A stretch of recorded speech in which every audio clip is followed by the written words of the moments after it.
James, running for Community College Board. I spent the past 4 years of my life on the front lines to save City College from loss of accreditation and closure. Served as student trustee for 2 terms during the crisis. And I'm a SF native, grew up right here, also in the Fillmore District. My mom was a nursing assistant, dad was in construction, from a family of tradesfolk. So I went back to City College as an adult reentry student. I spent about 16 years as a service provider, nonprofit leader, labor organizer. Went back to get my education as an adult reentry student and was elected as student body president at the same time when the Accreditation Commission for Junior and Community Colleges said they wanted to shut City College down. So with my skill set, I moved into action. I got students, faculty, classified staff, the community here in San Francisco, elected officials, got them mobilized to really save our school. We went to DC to talk to the accreditor of the accreditors.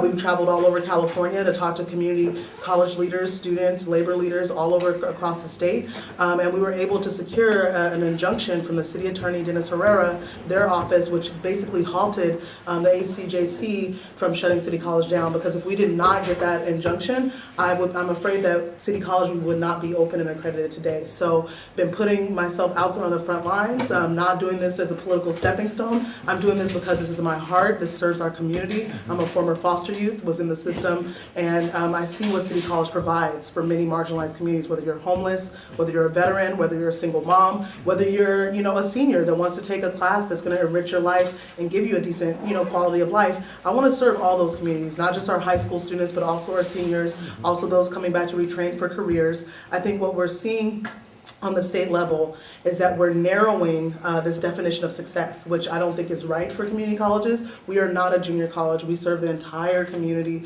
which means that enrichment is important, civic engagement is important, just as important as certificates and transfer. And so I want to be that voice on the board to say, hey, let's not lose the identity of who we are as a community college. Let's make sure that this accreditation crisis doesn't shift our priorities as an institution. And I think that's really important because we're starting to see a lot of demographic changes in San Francisco. The priorities in the city in terms of the budget and what's happening is sometimes skewed. It's not really sometimes serving the communities that need that help the most. And so I think that City College plays an important role as a safety net for a lot of communities. I've seen just the other day, there was a gentleman that I met about 5 years ago, and he was homeless, had mental health issues, was attending classes, and I would see him and he had all these bags and was struggling.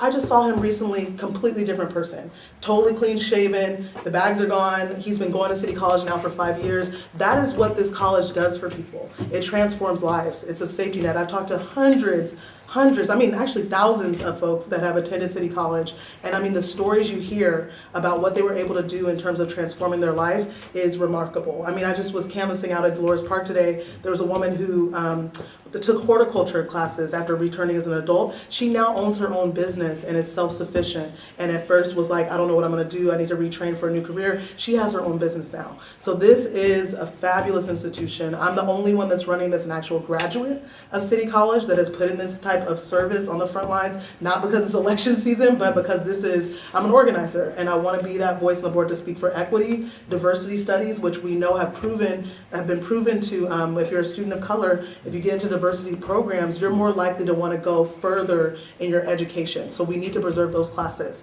We also need more oversight over our citizen bonds. There has not been an oversight committee. Just now during this year has been put together, but for the past 4 years, there was not an oversight for Proposition 8. That's unacceptable. Voters want to see oversight. They want to see transparency. I would be that voice on the board to ask those hard questions and to make sure that we have taxpayer representation at the college.